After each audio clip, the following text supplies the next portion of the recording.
The following is a special presentation of Tony Kurre Radio with Dr. Alex Heublein and Dr. Josh Klapow. This is Adapt or Perish. Welcome to another edition of Adapt or Perish. I'm Dr. Josh Klapow along with Dr. Alex Heublein. I'm laughing already because what you all don't get to hear before we come on air is Alex and I kind of going back and forth, ribbing each other a little bit, also with our producer, Jamie. And I'm still, from the last show, reeling at Kilroy was here, Alex. Hey, man, what can I say? What can I say? You know, I was at the right place at the right time, right? But you know what? I should say this, like, as both a psychologist and as your colleague, I owe you the respect for being truthful. You could have denied it. You didn't have to share that with me, but you did. So anyway, hey, I did verify that was their last platinum album. So it did pretty well. So I think I may have been wrong about it was their most popular or best-selling album. But yeah, everybody's got their own weird musical quirks, right? Yeah, well, we haven't told you, and I don't know if I've ever said this on Tony Kurre Radio. I'm sure I have on our Kurre and Klapow show, but you know that Tony Kurre is a fan, as am I, of cheesy 70s love songs. Oh, I did not know that, right? Yeah. So you got the whole Pina Colada song going through your head now? No, not that one. There's some other ones, which we won't talk about. That's I don't even know that that's disruption. We won't talk about. All right. So let's move forward from our last show. The last show we're talking about, disruption. And I think about disruption as kind of, even if it's planned or staged, it's the spark, right? It's the little bit of shift that may or may not stick. It may or may not take something in a different place. But you brought up this really great idea of going past that to sort of, we think about the Beatles, a revolution.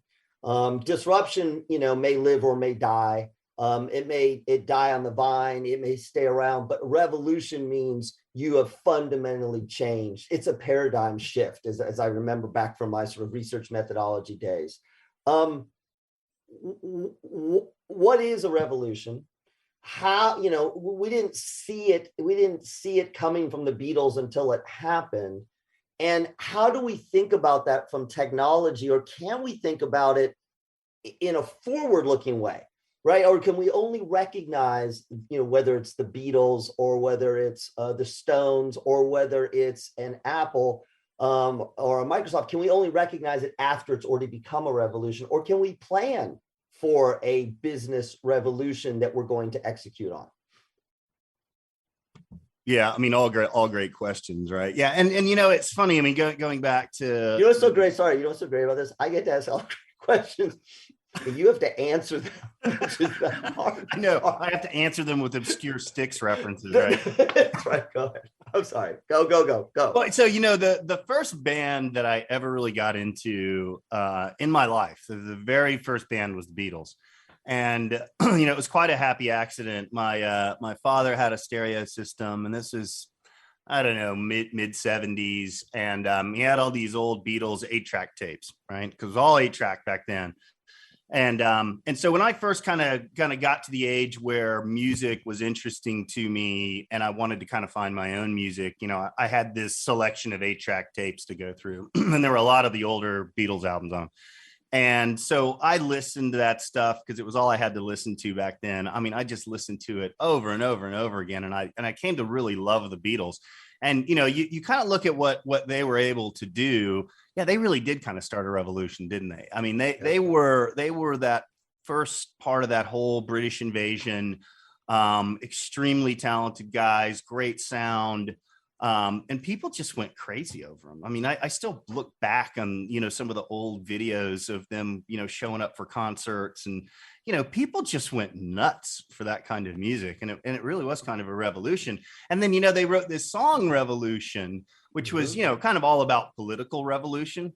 But, I was listening to it the other day. I was actually cleaning my pool. That's where I get my ideas for the radio shows. I go off with my little net and I clean out my pool, and I don't think about anything else, right?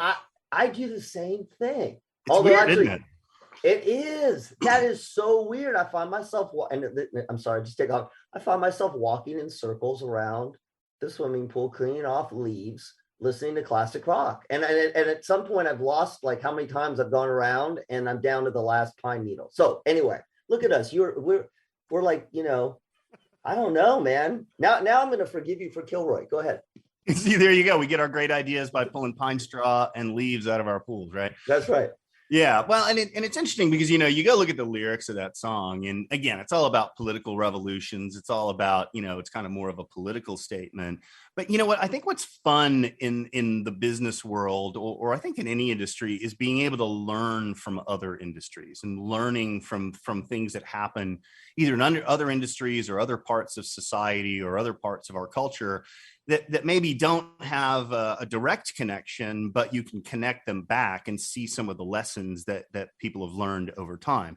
Mm-hmm. And so you look at things like political revolutions, right? Those have been going on as long as probably people have existed.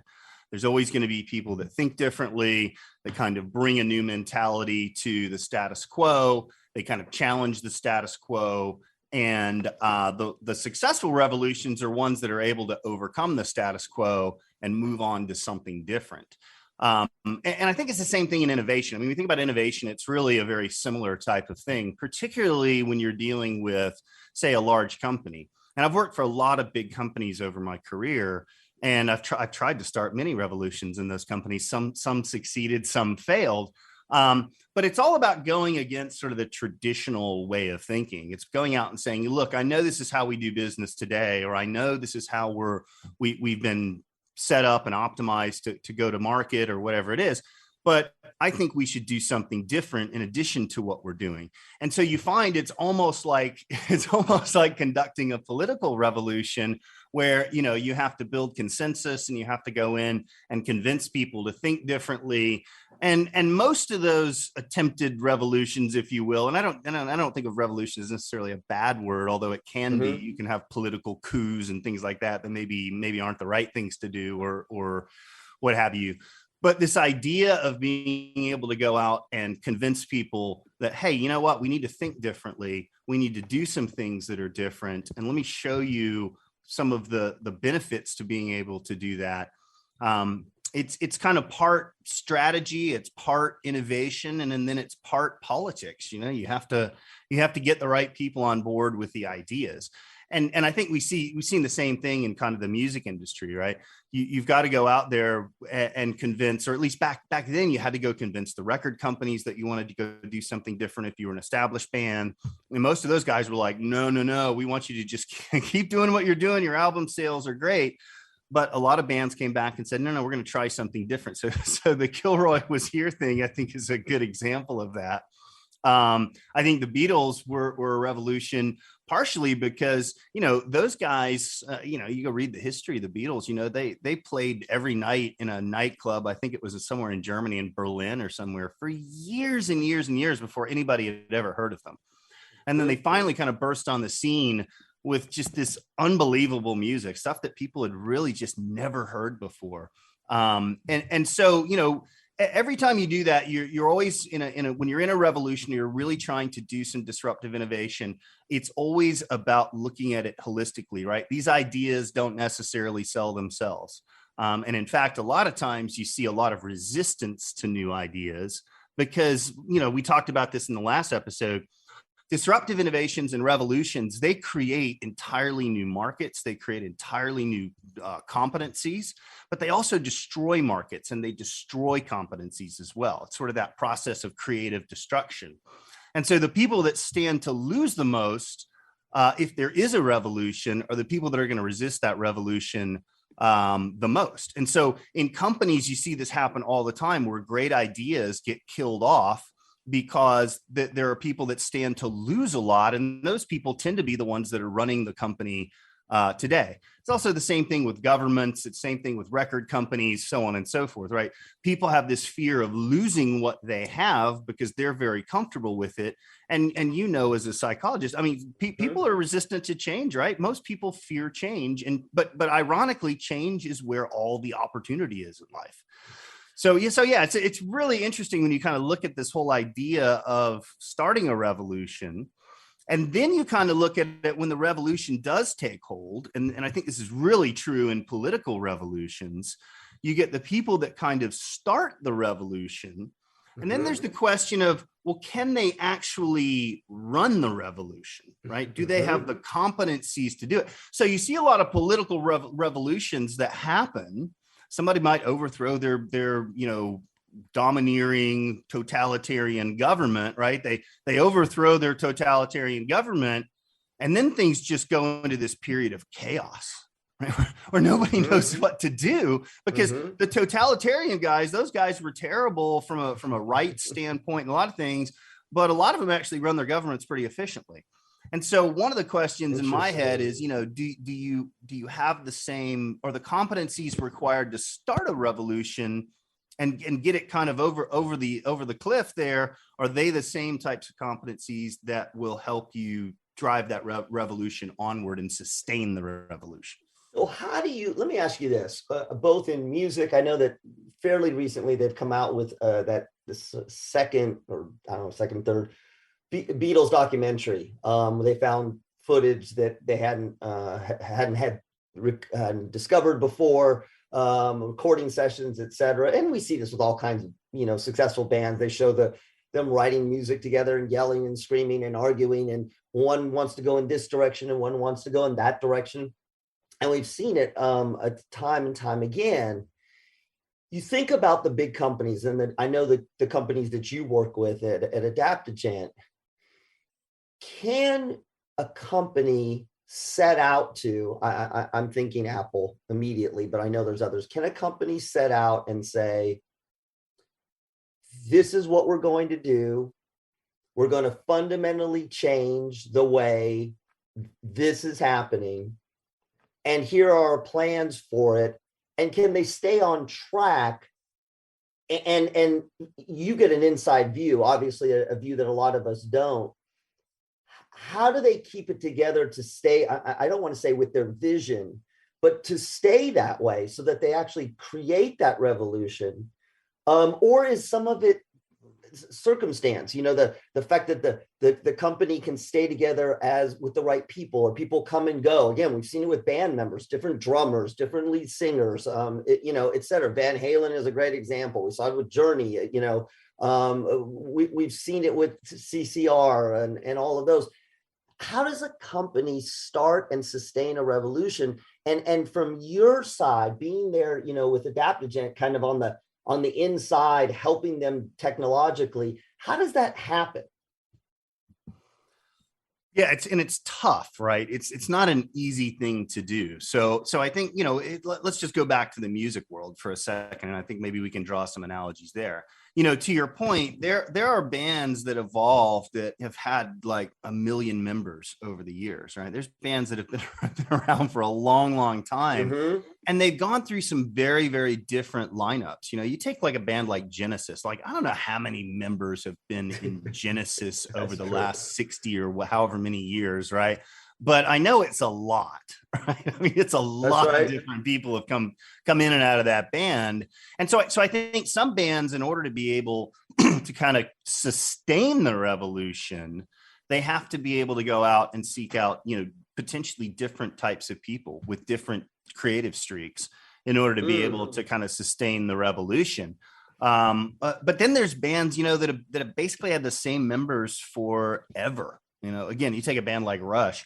I mean, outside of their first album, it was 3 guys for 40 years doing music. And I think the difference there is that, those guys just constantly kept pushing the envelope, right? They constantly kept challenging each other to innovate and to get better as instrumentalists, to get better as songwriters and arrangers, and to kind of push the envelope. But even they went through multiple producers. They had one producer for, I don't know, their first 7 or 8 albums. And then, they made a change in the 80s. They said, you know what, you've done a great job, but we're kind of shifting in a different direction. And we want to do some different things creatively. And we feel like we need a different producer in order to be able to do that. So they went through a series of different producers. So I think it's not just the band members, it's also the people that they bring in to help produce the records, to help them with arrangement, so on and so forth. So I think that, every organization goes through that evolution as they're trying to go out and create a revolution. You may have to go out and change out some of the members because, it takes startups, for instance. Every company out there today, other than sort of conglomerates, was once a startup, right? I mean, it's crazy to think that IBM one day in the past was this little startup, or HP. I mean, that's a pretty well-known story. They started it off in a garage in California, or even Apple, right? Yeah. You take Steve Jobs, Steve Wozniak, those guys, two guys in a garage, and now they're worth, the company's worth $3 trillion. So I think we have to look at it from that perspective, that once upon a time, almost every company out there was a startup. And then, they grew the company and they kind of moved from startup mode into, let's call it, sustainable mode.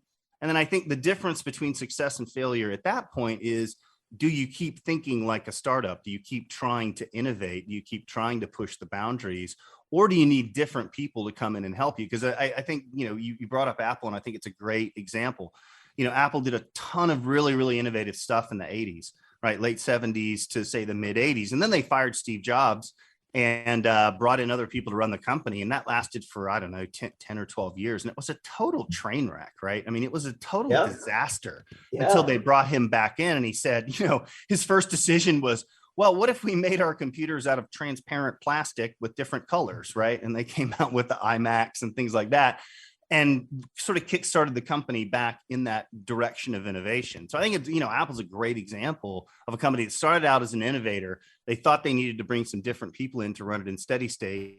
That was a train wreck. So they brought back one of the founders and were able to then grow the company and keep pushing the envelope and keep innovating with the iPod and the iPhones and iPads and so on and so forth. So I think it varies a lot by company, right? There are companies out there that, they're quite happy to just keep going and doing what they're doing. And then there's companies that are never satisfied with what's happening. And I think the difference between those, a lot of it is in the leadership and in the culture of the company. Mm-hmm. Building a corporate culture is really, really hard. Yeah. And it's hard to copy. It's not like you say, well, we're just going to go implement Google's culture tomorrow. Right? That's a really hard thing to do. No, I'm laughing because I hear it all the time in the work that I do. So, we're going to we're going to establish a culture. And I hear this from CEOs, and I'll say, great.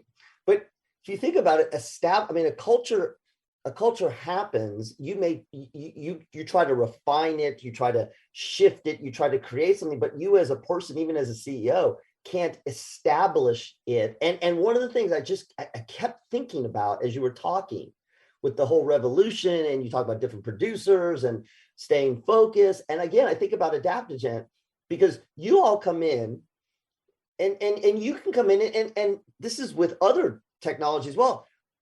We were talking about this before the show. Anything can be done. It's almost like the contractor or the builder. We'd like to have this. Is it possible? Sure, anything's possible. We can build it. How do you stay, or do you see this with Adaptigent, companies that are kind of wanting to go down a certain road, but they're looking at all the things that a company like Adaptigent can bring, or all the software solutions, and frankly, they get distracted. And we've seen it with bands. Sorry. Kilroy. It's not an example. You're just going to keep going back to that. No, but right? Just sort of they get, I don't know, they kind of turn their head because there's lots of opportunity. Anything can be done. I would imagine that with Adaptigent and your software solutions, and I'm not just saying this as a plug, that you can go in and a company's like, well, we want to do this, or what about this, or what about this? And you all are saying, that can be done, that can be done, that can be done. How do you mash up both the enabling factors, being able to do almost anything, you can do it with music, right? And then also staying focused enough to pursue your revolution, to pursue the culture, to move in the direction that you want? Well, I think you've hit the nail on the head there, right? I mean, there are a lot of companies that go out and they say, we want to do digital transformation. We want to have this revolution in technology that's going to change the way our company works, and it's going to make us more efficient, and it's going to help us do X, Y, and Z. but a lot of them get distracted along the way, and you really hit it there. They start off with great intentions, and then they find out that, hey man, this is really hard. It's hard to change a culture. It takes years potentially to change a culture, particularly in a big company. And I think, part of it comes down to making sure that as a company, you've got the right set of guiding principles for your people. And there are companies that do this really, really well, like Amazon, for instance. Amazon has the Amazon way. and it's the principles upon which the company believes that they'll achieve success, and they'll drive it forward. And guiding principles are kind of interesting. And, at Adaptigent, we have our own set of guiding principles.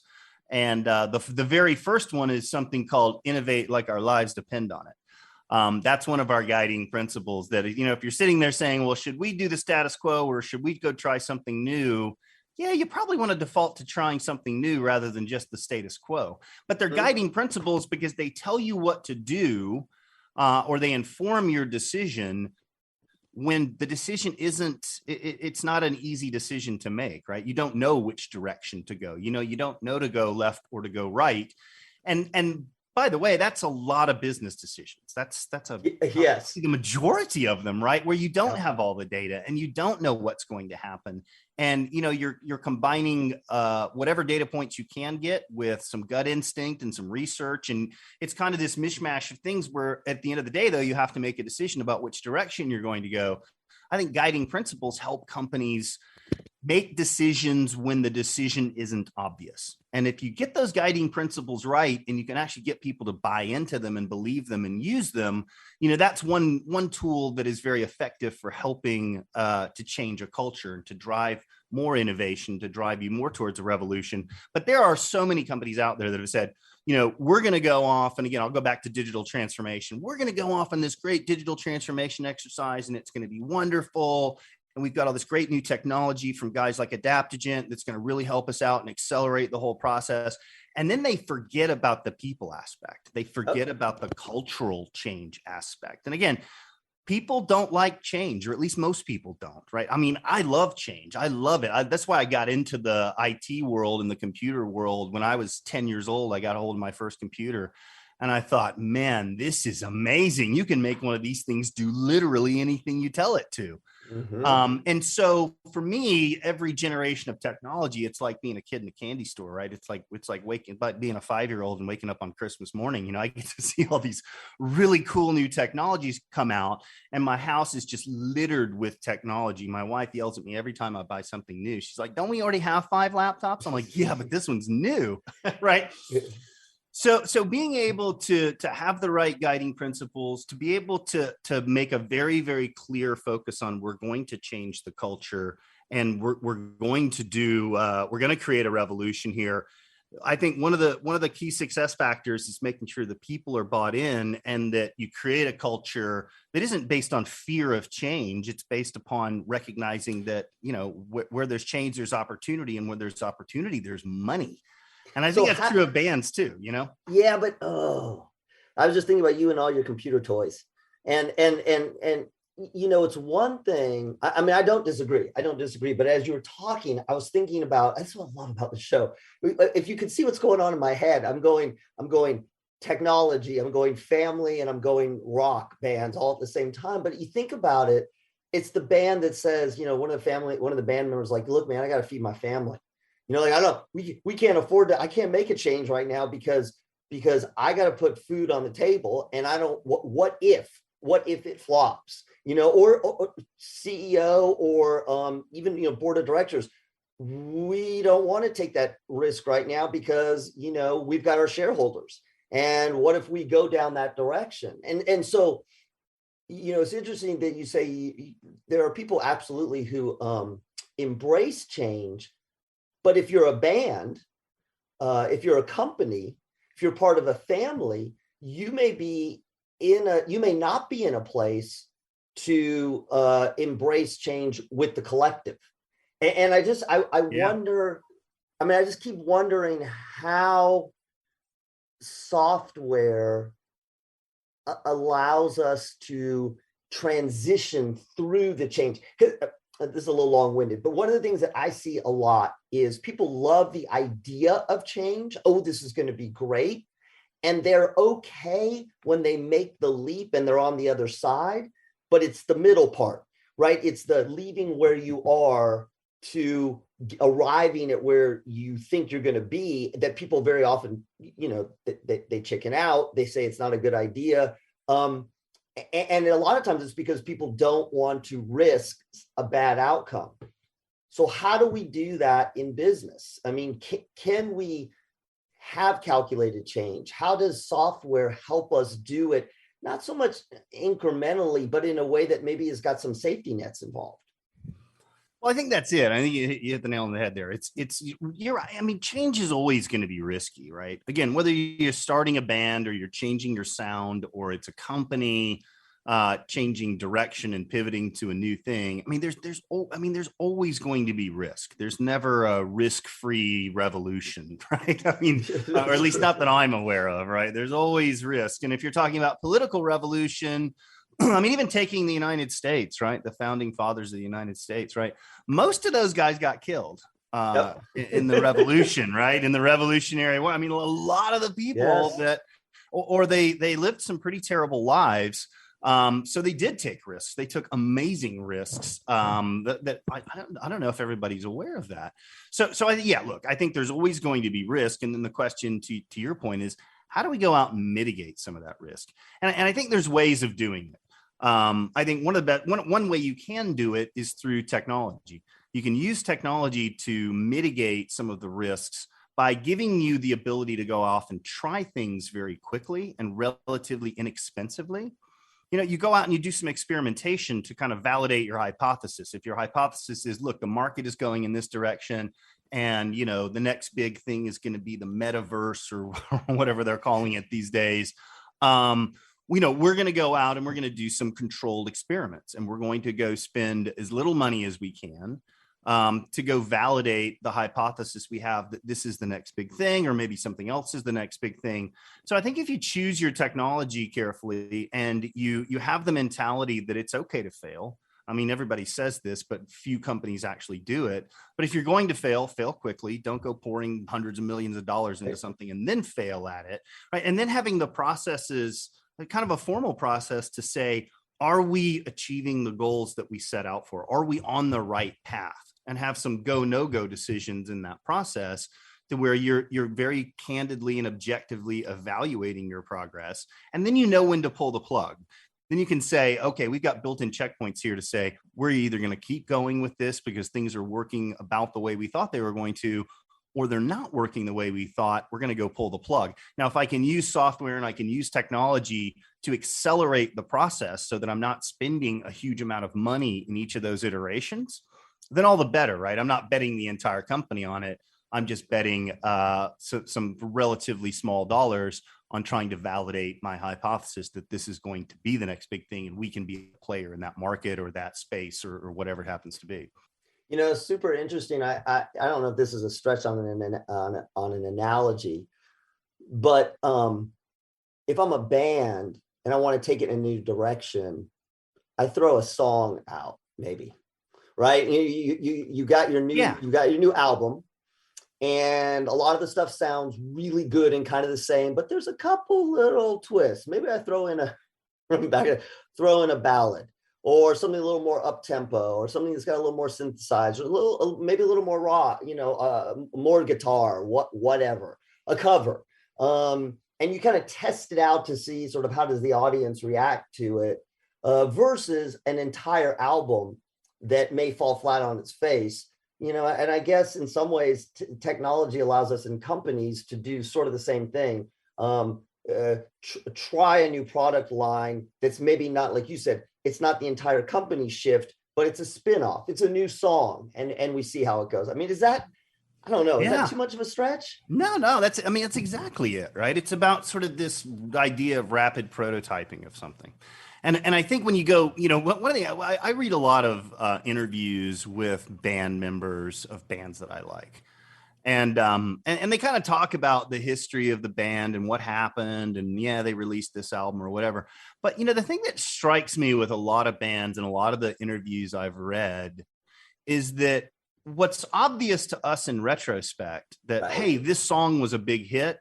A lot of times those guys had no idea that a particular hit song, a classic that we see today, was actually going to do well in the marketplace, right? So I read an interview with Alex Lifeson and Geddy Lee from Rush, one of the other of them, and they were talking about when Tom Sawyer and the whole Moving Pictures album came out, right? They had no idea that Tom Sawyer was going to be a big hit. Right? I mean, they thought, yeah, it's a good song, it's great, but it actually turned out to be one of their biggest hits. But they really didn't have that. And so I think a lot of bands, even when they're sticking to their own sound, they don't really know ahead of time whether or not those things are going to be hits. So they try some things, they try some different things to go out there in the marketplace. They see what the marketplace reaction is, and then they can adjust like that. So I think it's the same exact thing with companies. The past is always obvious, right? Everybody has 20/20 hindsight. But when you're looking forward and you're looking into spaces where you don't really know what's going to happen, this idea of being able to go rapidly prototype something, get it out into the market, see how it goes, and then look at the objective data coming back to saying, is this working or not? I think you can do that in a band. I think you can do that in a company. I think you can do that in a government or even a nonprofit setting. So I think that you're spot on there. I think that's exactly how you do it. You know what else you can do it? With a show like Adaptigent Parish. I think exactly. I think we are starting a revolution right here. And if you want to listen to us and be a part of this revolution, then you need to tune in to Tony Curre Radio, because another episode of Adaptigent Parish will be coming up next. You can listen to us every week. For Dr. Alex Heublein, I'm Dr. Josh Klapow, and this is Adapt or Perish. This has been a special presentation of Tony Curre Radio.